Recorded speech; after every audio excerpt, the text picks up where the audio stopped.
Looking for a cosmic adventure like no other? Zatswan, Multiversal Guardian is a high-stakes comic book journey through the multiverse with stunning art and an unforgettable hero. Get your copy today in ebook and paperback formats. Link in the description.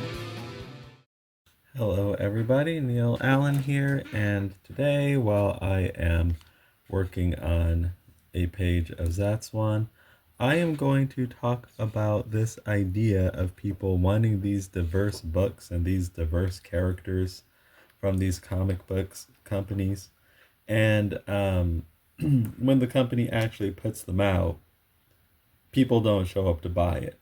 Now, this is like a known phenomenon that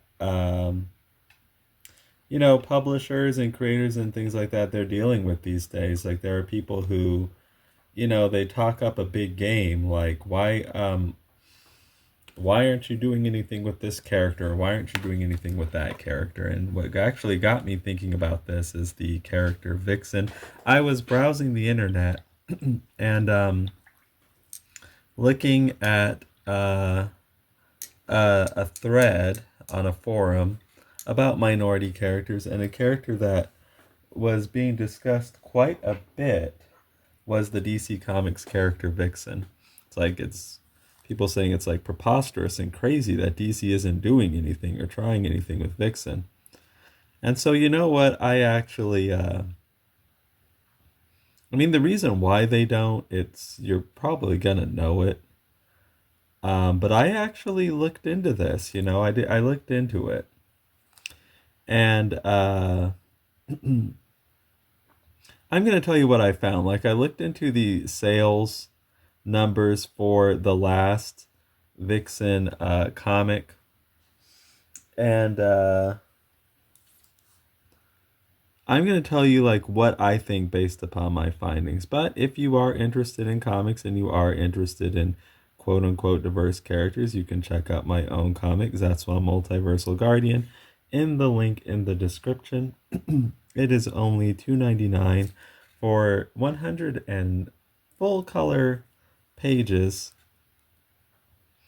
for the digital ebook version. If you prefer to read in print, that version is available as well. And I am currently working on Zatswan's follow-up. Zatswan Multiversal Guardian's follow-up. This arc is called Zatswan Stardust Embrace. So we're going to be working in coloring in this Zatswan right here. But getting back to the topic. Yeah, check that out in the link in the description on Amazon.com, and leave me reviews too if you do check it out. That helps a lot. So, the findings that I discovered, honestly, they're not like encouraging, but I don't want to like come at this. I don't want you to think my approach is that, oh, the reason they don't do Vixen is because it wouldn't sell. End of story.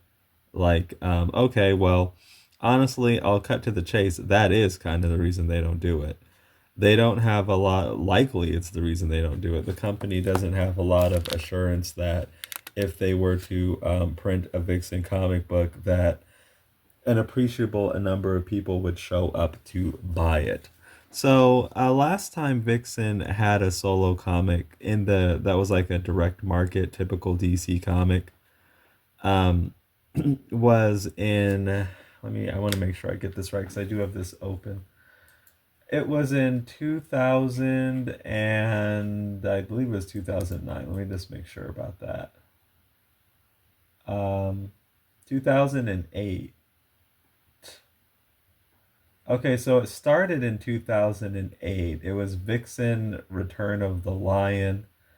It started in 2008, I believe, and I think it probably went on into 2009. Let me see. Yeah, so get this. The industry was substantially stronger, I would say, back then. This title debuted on the top 300 charts at number 145, and remember, this is like a number one issue, so this is going to be the biggest selling issue of the series. It debuted at number 145, was at that time priced at $2.99, and the estimated units sold for it in the going by Comic-Con's numbers are 16,244. So you're basically underneath the 20,000 unit threshold on your first issue, and you're debuting at number 145. So I'm not going to go through all the I'm not going to go through this too exactly, but I can tell you kind of just roughly what I found. The final issue, it ran for 6 issues. It was just meant to be a miniseries, so I should point that out too. The final issue was selling in the 5,000, so it was like issue number 6. So, and again, like my purpose, like that doesn't sound impressive, and it is not impressive for a DC comic. But again, I want to like reiterate that my message here isn't just nobody buys it into story. But that's why they don't do it. You know, like they see numbers like that and they're like, Vixen, they know that Vixen's not going to be a big seller for them. So they don't really do anything with her. So like this idea that I can't believe they don't do anything with Vixen, it's like a travesty. Well, I mean, from their point of view, people aren't going, they can't depend, they don't have a lot of faith that people are going to show up to purchase that, regardless of what a couple posters on the internet are saying, that it's like preposterous that you're not doing this. So considering that Vixen probably isn't, and we're just using Vixen as our like example here, but this can apply to a lot of other characters. Considering that Vixen is not going to be a big seller, what do you gain by printing that? Well, as we see, there is a people are more and more interested in diversity these days, and Vixen is a black woman. So you're offering something different, you know what I mean, than the typical stuff, something that potentially you might think an audience might be there to might be interested in getting. Like an underserved audience might say, oh wow, look at this, and decide that, you know, they're gonna start picking this up. So we are using Dr. P.H. Martin's Radiant Watercolor Concentrate to color, you know, it comes in these bottles. And I have a paint, I don't think I've ever showed you my paint palette. I guess I can do that. Yeah, here's my paint palette here. That's where I'm squeezing out the Dr. P.H. Martin's Radiant. These are from tube paints that just sit on my palette all the time. And here, over here are our, where I'm keeping the Radiant Watercolor Concentrate bottles right there, just so you have a little bit of better idea for my setup. And here's some more of the Zatswan page. Okay, so that was an interesting little detour. But, okay, so, you know, you see numbers like that, and frankly, I'm not going to try to sugarcoat it any kind of way. For a big corporate company like DC Comics, those numbers they're not encouraging, you know, so they see that, and it's like, well, if Vixen would sell, then, you know, we would print it, but she's probably not going to.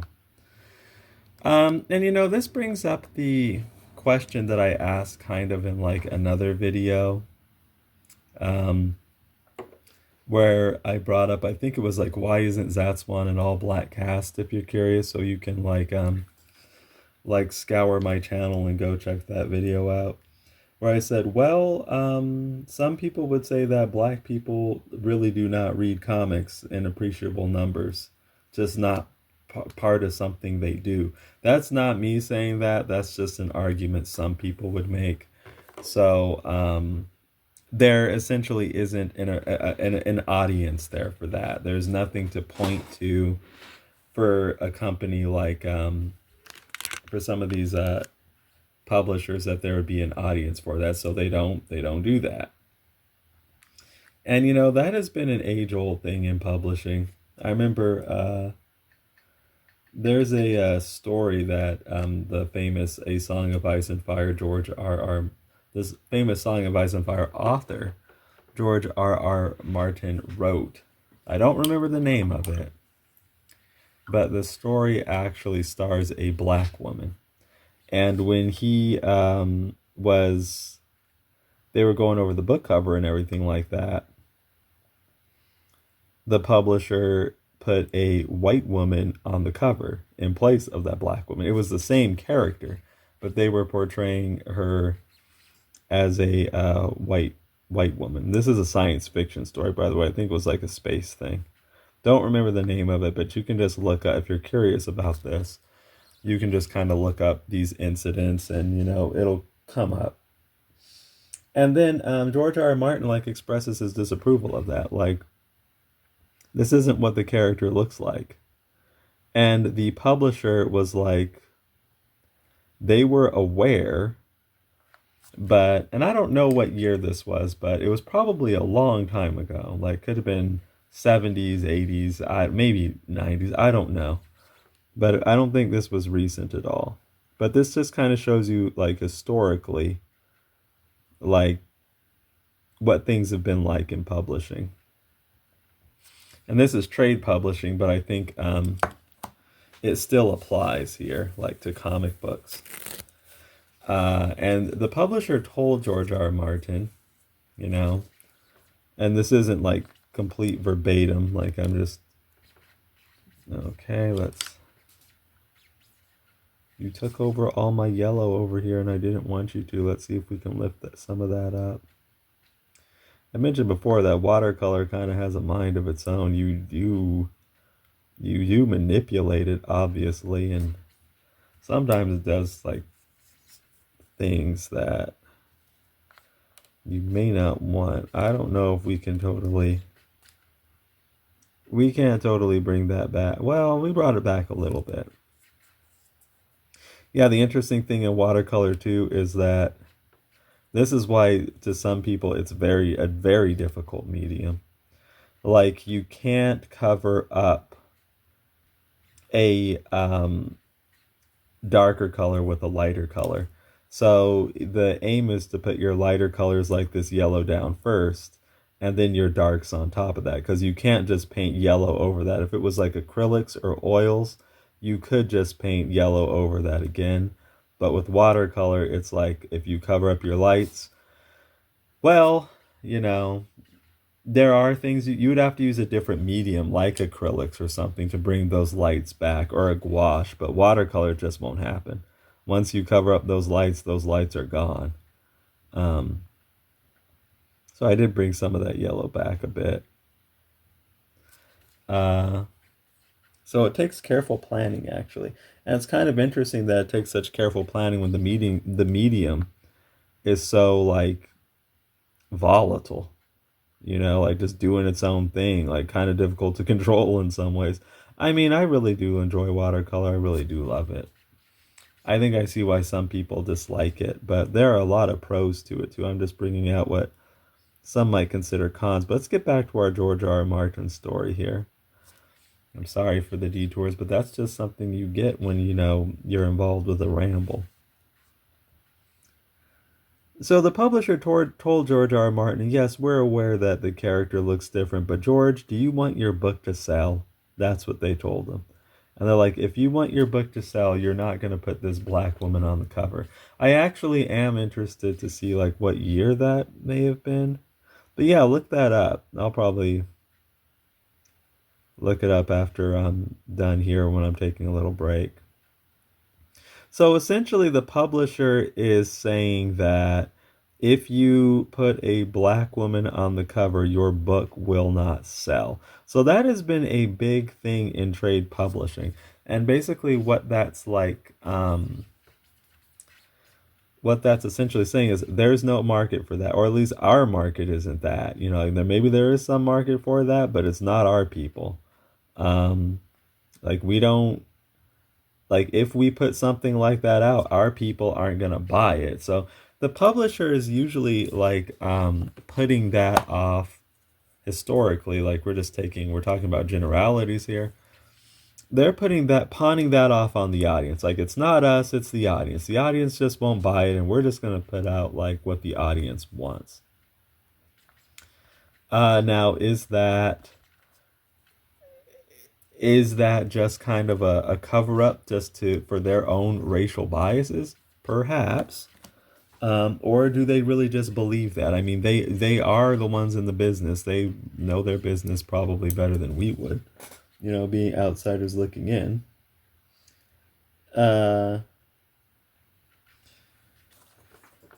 So anyway, I think what eventually happened is, yeah, the publisher got its way, and they just put the cover out with like a white blonde woman, but she's supposed to be like a black woman in the book. I think they didn't change that in the book; they just changed it on the cover. Um, some sci-fi story of George R. R. Martin's. So I guess the implication is like that. What they're saying is that black people aren't going to show up to buy this. The white people that we like have that is showing up to buy our products, they're not going to want to see this. So we're not going to do that. Like, we're not going to cater to that interest because either that interest isn't there at all or we don't know how to access them. That's like not our market. I think that's what they're saying.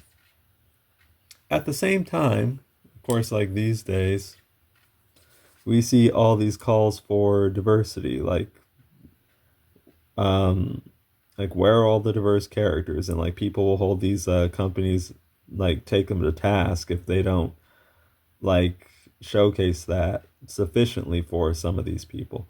But then when then again, to be completely fair, what I was gonna say is, but then when the company does this, we see numbers like Vixen's number one comic selling below 20,000, like the number one issue selling below 20,000 copies. And the final issue, which was like number 6, was like 5,000 something, which for a DC comic is very, very, very low. But what I was going to say, to be fair though, that was like 2009. That was a substantial amount of time ago. But being completely honest with you, I don't honestly think much has changed since then, except that the industry's gotten even softer. So it's like that comic's liable to do, even if they put out like a comic like that today, it's liable to do even worse than it did then. So these are the reasons why like they don't just do that. I guess it just would come down to basic economics. They don't have a lot of faith that it would sell, so they don't put it out. Now, again, this isn't to be all doom and gloom. I haven't gotten to like what I would do or what I think. So let me actually get around to that. I'm going to be kind of objective here. I think the reality is this. An audience of people looking to read like comics, specifically looking for this, I'll say specifically looking for like black heroines, it's probably very small. Like when we're talking about DC Comics, it's probably not a large audience of people looking specifically for that. So this idea that, well, there's no audience for that, I think there's actually some validity to that thinking. I don't think it's just a crazy thing to say. But here's where we come to the other side of the equation. Of course, there's no audience for that because you never do anything to build an audience for that. You never do anything to like cater to that interest. So, unsurprisingly, that interest, it's not there. So here we're talking about like we've come to like sort of a chicken and the egg situation. What is the fault here? Okay, I'll concede this, like there's no audience there, but perhaps there's no audience there because you've never attempted to curate an audience for that. So that just interest in those people who might be interested in it, it never really arose. There are different things you can say though about this. Um, there's a point of view that I kind of have too, that if something was important enough to people, Like if getting their black superhero women was important enough to whoever would appreciate that, those people would just go out and get it. Like no matter what it took, even if they had to make it themselves, they would just go out and do that. And I'm not like discounting the people that do. There are people who actually go out and do that, and my hat's off to them. Like for instance, with me, Zatswan, what I want to see matters enough to me that I apparently wasn't getting. I think I realized that if I really wanted to get what I really wanted to see dependably to like where I could really depend on it, yeah, we're like eating up a lot of our yellows here. We're gonna have to be careful about that. I mean, it's not the end of the world, but I want that yellow glow. Like I can squash that. With these reds, we're working at a pretty small scale here. So that's like why we're running into this problem. It's not the end of the world. I can agitate a bit more and lift up, and I will put some more yellow down. I'll get this. Pictures sometimes go through what they call an ugly phase where it doesn't look that good, but you have to, or it's not going exactly the way you want, but you have to like take into consideration it's not finished. That's the important thing. So we will get that yellow glow, even though I've done some things that weren't ideal. It's not the end of the world at all. So anyway, what I was saying, I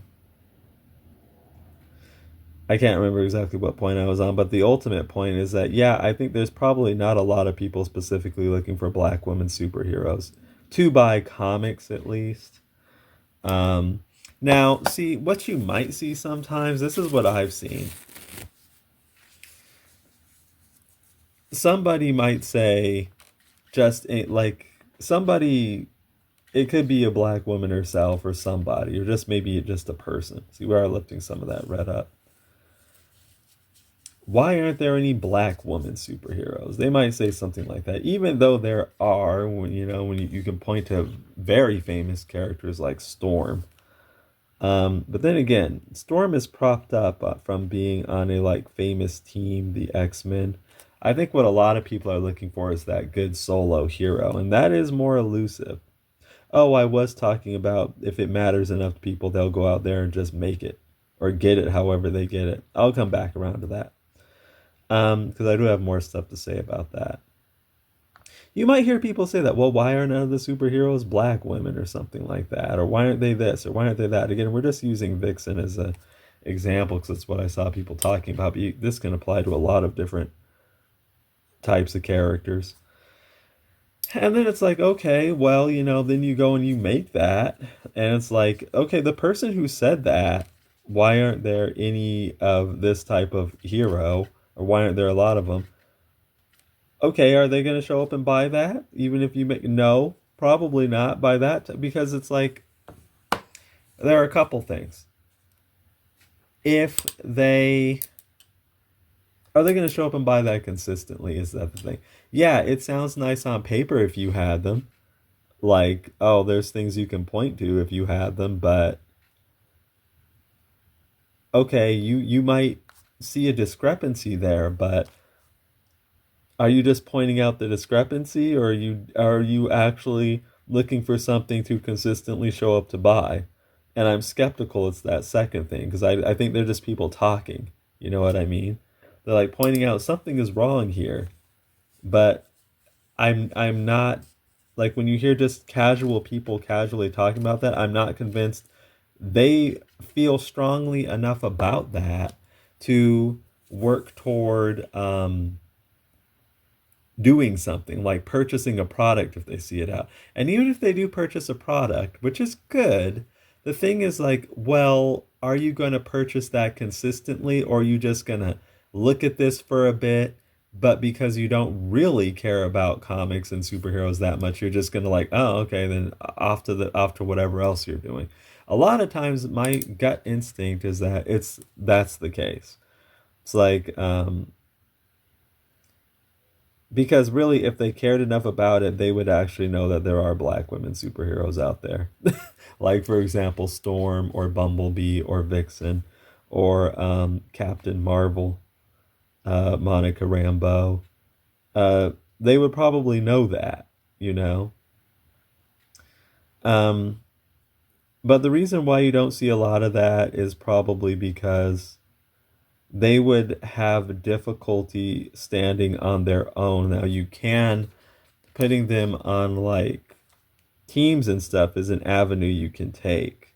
And it's worked for, famously for Storm. And it's worked for Vixen too, like in Justice League, uh, and Suicide Squad and things like that.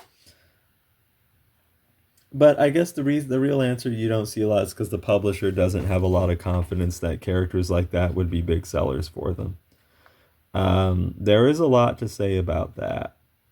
Uh, I want to get back to that one point I made though, where like if people cared enough about that, if that market, there was a market there for it, they would just make their thing and they would make their stuff.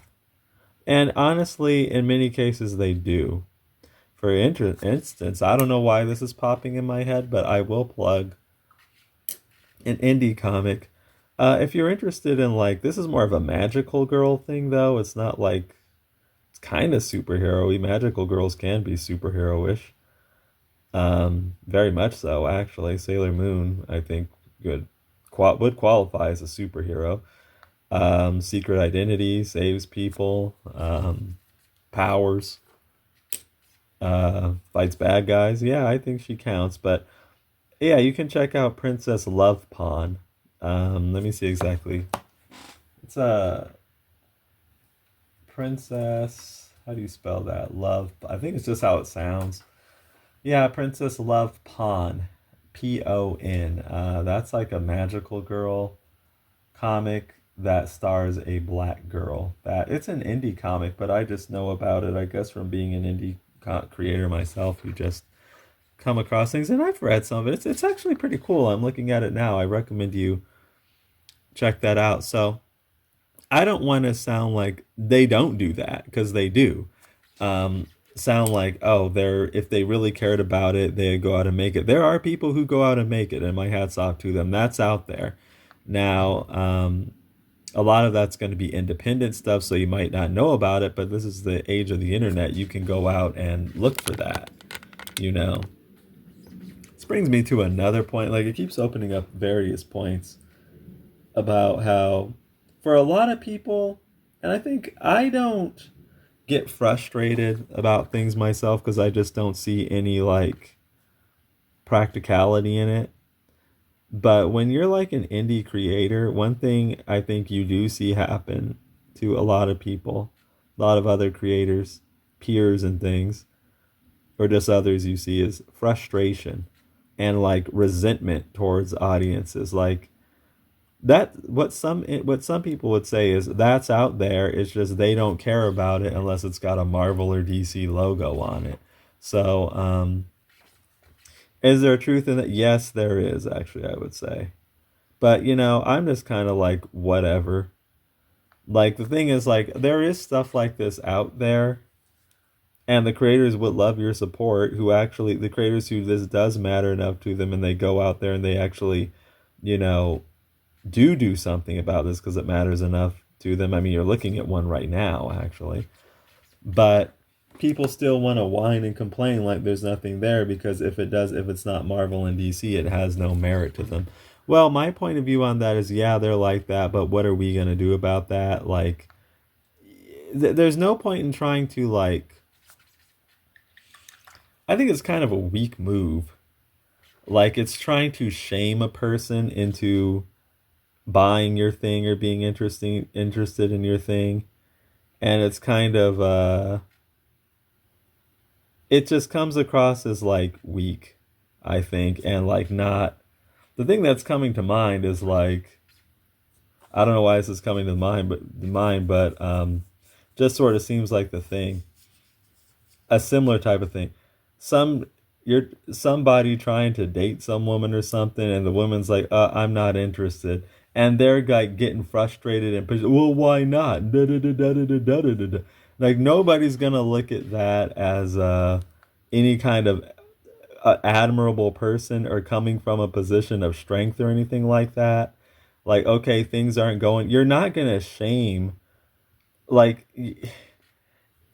you're not going to, like, that's not a good way to successfully try to get someone's attention. You're trying to shame them into dating you or something like that. Like, just if they're not feeling that way, they're not feeling that way. And that's just kind of the way I look at it too. So some of these creators who are like, they only care if it's Marvel and DC, and where is, that's not gonna, that might be true, and maybe you might be frustrated about that, but if that's just the way these people are, that's just the way these people are. You are not gonna shame them into, like, being a fan of yours. That's what I'm saying. You know what I mean? Just like if your idea is to shame people into dating you or something, like, you're not likely to be too successful with that. you know. Uh, and it's not just not. It's like a weak move. You know what I mean? We're gonna try to put some yellow back down here. So I do think that is a thing, though. It seems that some people, like, so this stuff is, they complain a lot, but some of the stuff that they want is actually out there if they care to look. Um, it's just that, oh, I'm not gonna read it unless it's like Marvel or DC. And okay, well, it's like, my thought is like, whatever. It's like, if those are, if that's something you need, you can't. There's no point in trying to, like, question a person on their reading habits or preferences or anything like that. They just are, just like there's no point, as I see it at least, questioning people about their dating preferences or anything like that. They just are what they are, and you can try to shame people into that, but, or into, like, doing something you would rather them doing for whatever your weird dysfunctional reasons. But I mean, it's like, good good luck with that. Like, I don't even know what you're looking for with that. I remember this just kind of brought back something up with me. It's like, because I guess it's such a good quote, and it like highlights a lot of like weird dysfunction. I brought it up a couple times. That YouTube comment I got, you need to get off that snow bunny train. Like, black guy comes to my channel and says, you need to get off that snow bunny train. It was on a Barrett video, like, from Final Fantasy VII. Okay, like, first of all, why are you interested in who I'm dating or something like that? And what difference does that make? Like, first of all, why are you even interested in that? Second of all, do you really think you're gonna, like, successfully shame a person into dating whoever you would rather they date, or being interested in whoever you would rather? First of all, it's weird you're even interested in that. Like, I'm gonna hold you accountable for that. You're not gonna just get away with it. Like, I am gonna bring that up, and then it's like, do you really think you're gonna change a person, what they're doing, by trying to shame them like that? No, not really. Not really. But there you go. There you got people out there doing weird stuff. But getting back to the point, um, okay, so yeah, people complain about stuff like this, but if people who are looking for black woman superheroes cared enough about it, they would just make their black woman superheroes. And let me give you examples. And perhaps it's like a sign that there's not a big demand for that if people aren't out there just making it. Like, look at Webtoon. These people, like, there are a lot of girls who just wanted their romance comics, you know what I mean? And they're like, okay, I'm just gonna make one. And okay, now you got this big Webtoon thing there, and not that it's all just romance comics, but that is a big chunk of it. And it's like, okay, there were people who cared a lot about that, and they just went out, and if it wasn't there for them adequately, they just made it. Or, even if there was stuff that was out there, they wanted to put their own, take on it. So they just went out. Let's let that dry. One reason we're getting all these bleeds into, like, our lights is because we need to let our layers dry so that, like, a red doesn't bleed into the yellow in a way in which we don't like. Looks like, yeah, that we got a pretty good glow there. I mean, it's not quite as perfect as I might like, but I do have like techniques for how we can clean that up. So not bad. And usually when you're working at this small of a size, like here's my finger, like especially with watercolors, there are gonna be a lot of how can I put it? Like things that might require some cleaning up. But yeah, um, if there, yeah, because if that demand was really there, people would just one way or another they would get their black woman superheroes. You know what I mean? They would just see to it that they do, and perhaps it's a sign of something. If there's like in inadequacy with that, then it could just be a sign. Well, are enough people interested in that? I do think that is like a real question that needs to be addressed. Like it's kind of a realist question that a lot of people, who tout where's the diversity, like a lot of them who tout that should um like consider like is there really a substantial enough demand for that. So my take on that is this is what's going to sound interesting and it might sound discouraging, but I do have like hopeful thoughts about this actually. Probably not. That's my thought about it. Probably not. I think that there are there probably isn't a big demand for like specifically black women superheroes. If there was, I think somehow that demand would like make itself more manifest. Either you would see more independent people creating them, um, and I'm not saying they're not out there; they are. Somehow it would just make itself known. Um,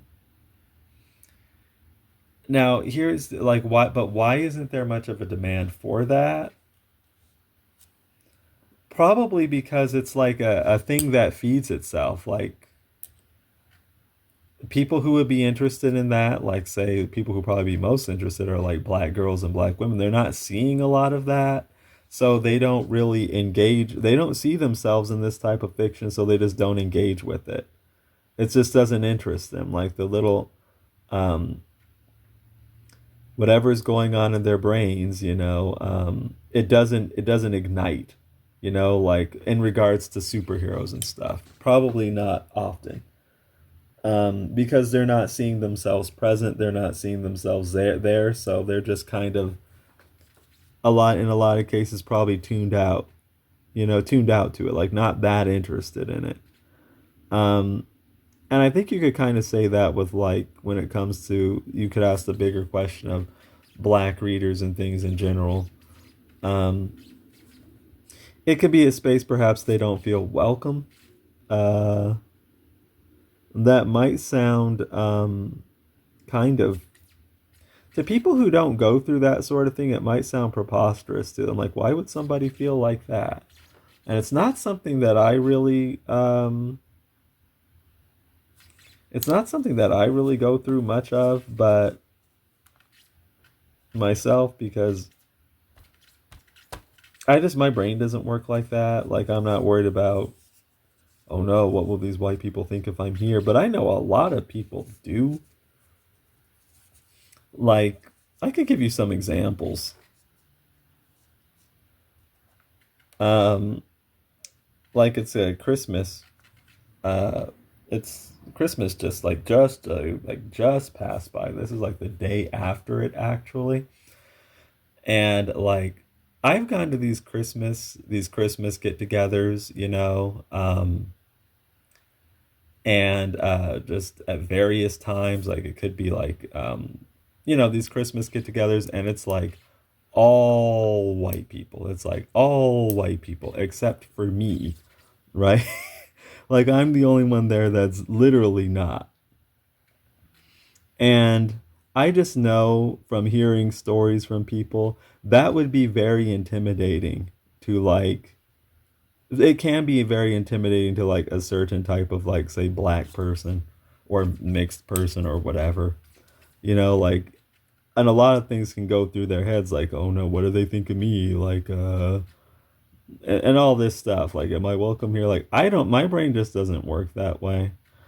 Um, like, I don't go in there by default thinking, like, do these people have a problem with me? But I have found that a lot of people actually do that.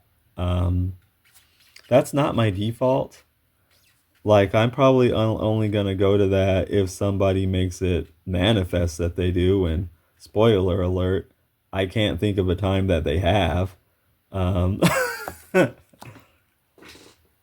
Mostly, my experience is that, like,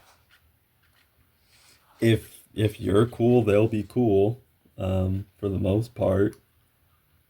And if somebody's a little weird, they might be weird not particularly because of that, but because of maybe they're just weird or something else.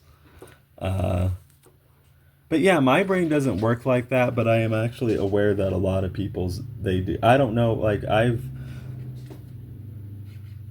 um, uh, yeah, my brain just doesn't work like that. I was just gonna say, like, I've been around a lot of white people, so maybe that's why my brain, I don't do that. But a lot of people tend to, and even if it's the reverse, I've heard, like, if it's just one white person around a bunch of, say, black people, they can feel uncomfortable. I've literally heard that. So I think it's like a common thing that can happen, not just like with, say, black people in that situation. Um, So, but the reason why I'm going into that tirade, I don't think tirade is the right word, is because, like, they might not feel welcome there, like, in that space, that superhero space, this kind of geeky space. They're not seeing themselves present. They're just not feeling welcome. The synapses in their brain aren't firing it off to, like, to where they're gonna get, like, super interested in this because they're not seeing themselves there. So it's just not a space they inhabit. I think that's, like, a lot of what could be happening. Like, we're talking about, like, why is this demand not there? Like, and I will probably, my postulation would be to guess, yeah, the demand probably isn't there greatly. But I want to get down to the why is it not there, and if there's something to be done about that, what could be done about that? Um, so I'd say that's probably why the demand is not there. They're not seeing themselves present. They may not, in some cases, may not even feel welcome, or that's just not a thing black people do. Black people don't read comics, which is an ignorant thought, but, what have you. There are people out there who, like, think like that. Um, okay, let's prime this a bit. I will go up here and fix this. We will probably have to, I'm going to come in with more opaque paint and put some yellows up here. Um, Not the cleanest thing we could have done, but I mean, sometimes when you do art, the cleanest thing isn't the result you get, and that's just that you keep going. Doesn't mean you still can't get a good result at the end. Doesn't mean it's bad. Just means there's something I want to do. Uh, Also, I do want to point out, geek spaces can be, like, pretty darn racist at times. Honestly, just speaking plainly, there are people actively in them who do not want, say, a person looking for, let's just say, like, a black person. Let's just say that. They do not want, say, a black person feeling welcome in a space like that. They go out of their way to, like, make them feel unwelcome. And how might they do this? Um, like, saying that whenever these companies publish a, say, black woman superhero or something, complain about it like it's agenda, or nobody buys this, or they're trying to push something on you that nobody wants. Other ways they can do it is, like, criticizing and, like, harassing cosplayers, you know. Like, this stuff actually does happen, sadly. Or, like we saw with that manga I talked about, Half is More. Like, it was a manga about half black, half East Asian, Japanese people living in Japan. That's what the manga's about, like kids and their experiences there. And, some racist manga fans felt the need to pop up and express their distaste at this Japanese manga being created. So, I mean, yes, there are people who will actively actually go out of their way to try to make or complain, like, what's another example? Uh, like if a black person shows up in like a traditionally white thing, like a high fantasy environment, and that person's like a main character, just like make a big deal about that. Uh, in a negative fashion. So what I'm saying is like, yeah, there are people who will actually they like that those people don't feel welcome there and they go out of their way to do it. So these are other reasons why these people just might not feel welcome. Like that this is not something we engage with. So perhaps there's no big demand for that. Now, that said, and I know I've said that I do want to put a hopeful slant on this, and I've just looked. I've been talking for almost 40 minutes and haven't got to it. What can be done about that, though, is the question. What can be done about it? Just because there might not be a big market for that now does not mean you cannot cultivate one. I guess that's what I'm getting at. This is where we get to our solution thing. Well, here's what we know is not going to work. Never doing anything. Just saying there's no market for it, so we're just not going to do anything. We know that won't work because, if you don't do anything, you won't get anything. And a lot of times what happens here is like like somebody will do something and it might work and then everybody else wants to jump on the bandwagon like after the fact. That's how a lot of this stuff goes. So what can be done here? Like what would I do with a character like Vixen? Now there are different avenues you can take. Like you can just say, well, we could look at those numbers from Comic-Con and come to the conclusion, yeah, Vixen might be a tough sell, perhaps in the direct market, but what if we bypass that and just went for like bookstores, like put out content for her with bookstores? And actually, DC has done that to an extent. Actually, they just have done it. When they made that Vixen NYC thing, that webtoon, they're like, maybe Vixen's not going to sell that well in the comic shop market, but what if we put out a webtoon for her? We might find an audience. So to act like they don't do anything, that's not accurate either, because they actually do. Now, again, they might run into a thing where maybe it doesn't work well enough for them to feel like they want to continue. But it's not like they didn't do anything. So I think we should also be fair to them. That's an option too. And here's what I would do though. I would actually put out Vixen comic books in the direct market, but I would have a plan with it.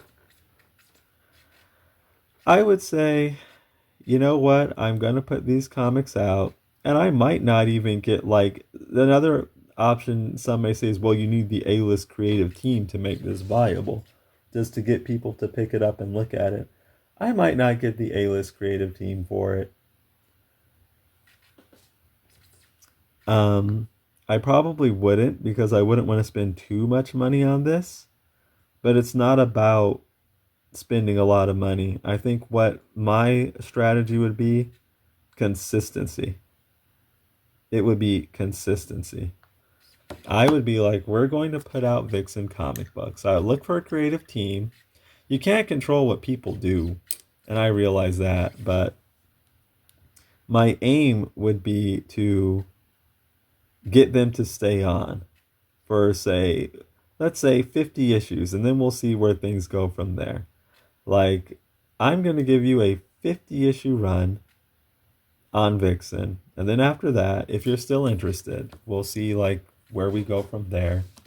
I am not going to reboot your book at all. No new number one. I'm going to try my best to get a regular artist and regular writer on that book.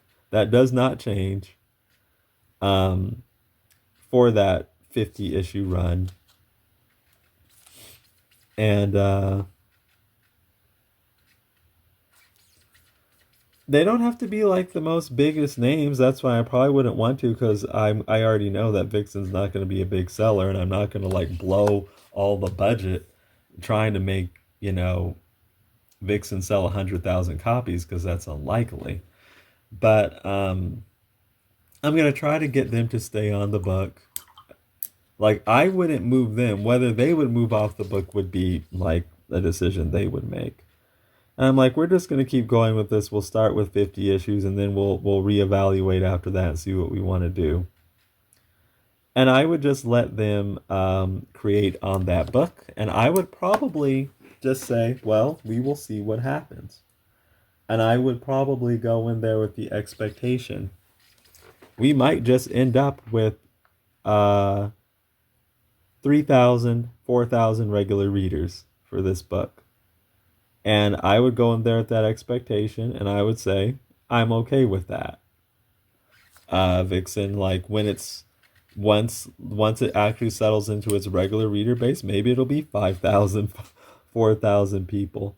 And I would just say, okay, that's our base for Vixen. That's why I wouldn't want to spend too much money on it, because I'm not expecting it to be like a massive seller. So I'm not going to put like Jim Lee on the book or somebody like that. And I don't think you need to get it to work. What we would go for here is consistency. Because you know why some of these people don't feel welcome? Do you know why people are like, do you know what people really want? I think what these fans who are complaining about like this diversity and stuff, what they're really after, I think just a consistent book they can turn to. Like, hey, there are no black woman superhero characters. The option here is, or the objective here is for when that comes up, they'll say, yes, there are, Vixen. Like, that book will always be there. And could DC like do this? Yes, they could. Why? Here's what my goal will be for this Vixen book. Take a look at Sonic the Hedgehog. Like, hasn't done astronomical sales, but it's consistent. Sonic from Archie Comics, it's consistent. It's always there. It has its like fan base. Its fan base may not be like 200,000 readers every month, but it has its fan base, and the people who like it like it. And a lore is being built up, and there's all this stuff, and you can potentially even, parlay that into like other media. There will be content there. You have this 50 issue run at least, and I would probably just keep it going on and on and on and on. That you could translate into, say, a cartoon, a show, a whatever, and I would just let the creators create on that, build up lore, build up your lore, build up her character, and I wouldn't expect it to be like even a 20,000 issue comic. Can DC do this? Yes, they can, because they print things like Looney Tunes and Scooby-Doo. So what I would do is, like, we're not gonna print, if I had to make room for something, we're not gonna print one of these other titles, and I'm just going to put out Vixen. The reason for that being is that we are going to attempt to build that audience. Now, let's think about all that stuff that I said before. Why isn't that audience there? Probably because they don't see themselves, probably because they may not feel welcome, probably because they cannot depend on a book that they like to be on the stands like consistently. 6-issue miniseries, maybe that's not enough. Maybe they want that on. Yeah, you're gonna want them coming back and back and back, and you know, And they're going to want that too. Maybe because you don't have any major black women characters that have a lot of lore and stories of with a lot of length that people who are interested in that can dive into. Maybe that's why you don't have a market for that, because ultimately you don't try to cultivate that. You just say, I did this 6 issue thing and it didn't sell, on to the next thing.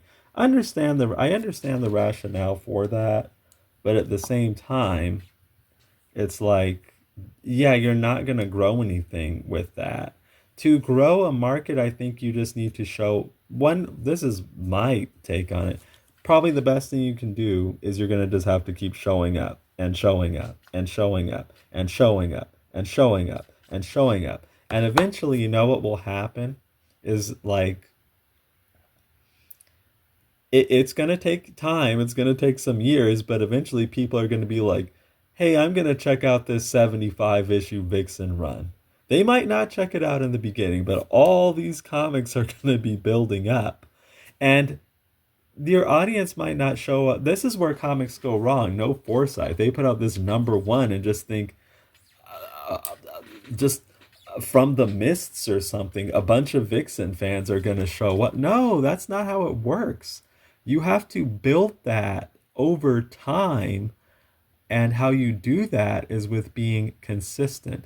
And then maybe when some of these people who are interested in black women superheroes, they can actually look and see, they're going to feel actually comfortable more. They're going to feel more comfortable because they're going to see, hey, this Vixen comic comes out every month for the past X amount of years. Doesn't seem like it's going anywhere. Um, I think I'm just gonna buy that, and I have all this back catalog also to get into. This is how you build fan bases. This is how you build markets. Acting like these people are just gonna show up when there's never anything there. Um, I don't think it works like that. Maybe there isn't a demand for these types of characters, or at least not a big demand, but it's because it's like the people who would be interested in this, you've sent them a lot of signals that they're not welcome. And another signal you would send them is like, oh, I tried that for 6 issues and it didn't work. Bye. Then it's like, and then when they say something about it, fans just say, it doesn't sell. You're making them feel even more so they're not welcome. So guess what? They don't engage. They don't show up. Now, the benefit of this is that you can, if you actually work, and if you actually really try, you can open up a whole market where now it's like, and think of all the things you can do with this run. Just put it shows up in bookstores, it shows up in libraries. You can make a cartoon out of it, you can make a show, and then Vixen can be this big thing. But if you just sit there, yeah, and you don't do anything and you just say it doesn't sell, um, none of that'll come to you. But you have to have the foresight and actually the faith that you can build something like that out of this to get any of this to work. But that's just the way things are. Same with Zatswan, same with this YouTube channel. What I could do is be like, I uploaded some YouTube videos and I didn't get a million subs and I didn't get that many people watching it and nobody cared. And I'm done. It just wasn't there. There was no audience there. They only cared maybe when I talked about some Sean James drama or something like that. But no audience like for my comic or comics, and I'm gone. Yeah, I could have done that, but one thing that I realize is that there is an audience like that. There is an audience there. It's just that you have to be the one who shows up first. That's what I'm saying. You can't just depend on an audience to magically come to you and show up. You have to be the one to show up first. You have to be the one to take that risk. You have to be the one to initiate, I think is what I'm saying. You have to be the one to initiate. If you want that audience, you have to initiate and you have to make that effort. They're not just going to magically show up. And they're not going to show up all at once. They're just not going to do that.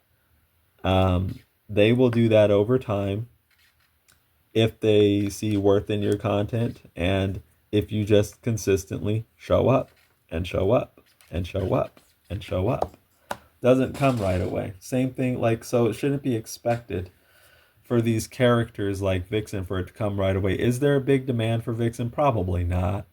Could there be a demand for Vixen? Yeah, but you have to build that. You know what I mean? You have to open up that market. You have to spark that interest in people. If you just do nothing, then like there will be no interest in that. It's like these black girls and black women can think, and I'm not saying they're the only ones who could be into Vixen, but let's just use them as an example. There's nothing here for us. This is not like kind of a space that's like particularly excited about us, doesn't do much for us, so they don't engage with it. You know what I mean? And especially when I'm going over to the trade publishing, but we could still use this example. When you're doing things like putting black women in books, but then they get changed into white women on covers. You know what I mean? There are all kinds of signals being sent to them that this is not a space for you. So they don't go there because they don't feel welcome. And then if they want to cosplay someone, they're getting harassed, you know? So it's like they just don't engage, you know? So it's not like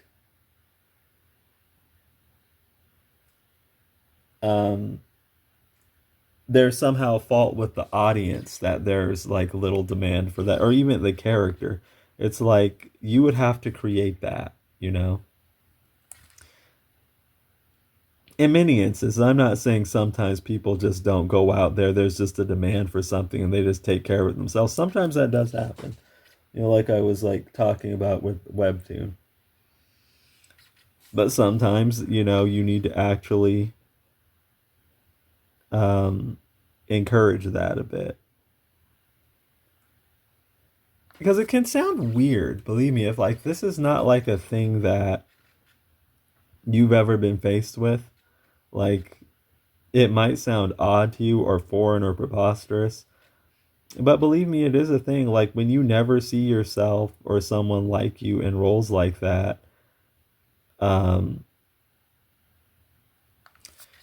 you might not think like, oh, well, oh, well, people like us, like, it's unusual to you. Like, you're like, oh, wow, someone like me can be the superhero. This is like, and when they do see that, it's like, oh wow, they start feeling refreshed and welcomed, you know. So then they start feeling a willingness to engage, you know. But they actually have to see that, and they actually have to trust it. And what I mean by trust it, part of that trust is it shows up consistently. Um, you know, but if you like, that is a thing that people go through. They feel that people like us, we don't do those roles, even if they don't say that out loud. There's probably an inner voice of them saying that, like, and so they just don't engage with it because they don't feel welcome, you know. I've talked about it with Zatswan. We'll go over here a bit. I don't know if I can zoom out. Let's see. Let's zoom out a bit here. I talked about it with like the brown skinned hero here with the princess here. There are a lot of things like people can, you know, they see something this and they're like this, wow, we can be that knight in shining armor type. We can, you know, be with the traditional princess type because they never see themselves in that role. There, people like this typically do not look like that knight in shining armor. That's not the signal that gets like shot to them by so much media. It's not them. So, you know, when they see something like this, it feels refreshing to them and they're like, wow, we can do that. Yeah, to people who don't ever go through that, it might sound like weird or funny or something like that. But for a lot of people out here, that's like, you know, that's just, there's something telling them that. There are a lot of things telling that. I've already gone through it, and some people go out of their way to make them feel like, no, you can't do that. You're not supposed to do that. You're not supposed to be in that role. So I'm going on this like tangent here to put forth the idea that you have to let those people know that yes, you can do that. You know what I mean? You have to make them feel welcome. you know. Uh,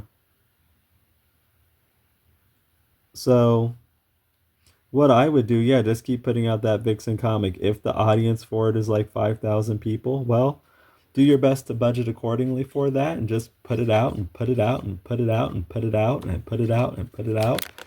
And like I said, you don't need like the A-list creative team on it. What you're going for here is consistency to make people feel welcome, to make people feel seen, and to also build up lore and character for this character, you know. The goal isn't the goal isn't even to get like, I'm not saying it would be a bad goal to have, but realistically I wouldn't look at the book to be selling like even 30,000 copies. You know, like I wouldn't be surprised if it sold 3. But hey, 3,000 is better than 0, and I would just say that's the audience for Vixen, and okay, we're cool with that. Maybe we can parlay that into like bigger things, like might do better in on Amazon or in bookstores or in libraries or at fairs, because you know you're going to collect all these things and you're just going to build up a library for Vixen. That would be the goal, and build up lore for her, and also to open up new market, make people feel, you know, here's your black woman superhero, she's consistent, she's here every month, she's not going anywhere. um the audience for it's 3,000 people. Hey, that's, I'm happy to have those 3,000 people. Let's keep printing these Vixen comics. And I would just keep doing it. And I don't even care if the universe gets rebooted or something like that. It's like, then this is my pipe dream, I guess you could say. It's what I would do. I'm like, we're not relaunching this. The Captain Marvel thing with all these number ones. No, we're not doing that. If the book goes down to 5, I would prepare for that. The book goes down to 5,000 units a month, then that's just that. Okay, well, that's just your audience then. Um, and there will probably be some people of certain political and or ideological persuasions who may try to quote unquote dunk on you for putting out this book that apparently nobody wants. But you just have to ignore things like that. And it's like, no, somebody does want this, even if it is like 3,000 people. That's, like I said, better than 0. It's something. And I would just look at it with a very long game. But why I say pipe dream is because comics just don't seem to be able. Comics has a lot of trouble with this, you know. But that's the type of stuff I think overall they need to do to get this industry kind of back on its feet. Like, you actually have to start looking at things with foresight like that, not just what's going to get me through, you know, this, you know, the next 3 months, you know, uh, variant covers and relaunches and new number ones. No, you have to actually look at it with a long game. I think why they're afraid to do that is because they don't want that pain that they're going to have to go through of, like what I'm talking about is building trust, building habit. Are the numbers going to be low? You betcha. Like, I would expect for that. But, and they don't want to go through that. Then, like, all these crazy, they don't want to lose their market share. And then if they do, it's like all the videos start coming out and the sky's falling. This company's beating you now or something because you're not engaging in all the stupid schemes and scams. I think that's why they don't do it. So they just play the game and do the schemes and scams.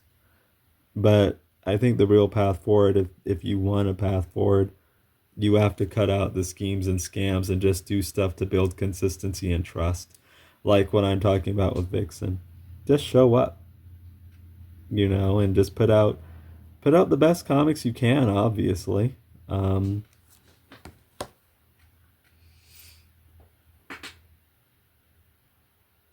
and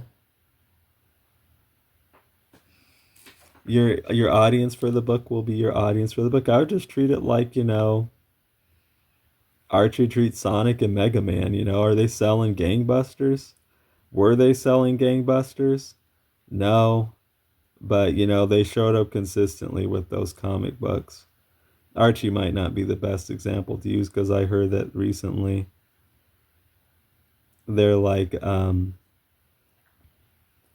it came out they're going to start licensing out their comics. But I mean, still do your Batmans and all your like Batman comics and stuff like that. But what I'm saying is there is room for a Vixen comic, I think. But I think we rambled about this quite a bit. Let me know your ideas in the comments below for how you would handle Vixen, what you would do with her. And we really talked about her quite a bit. But like I was saying, this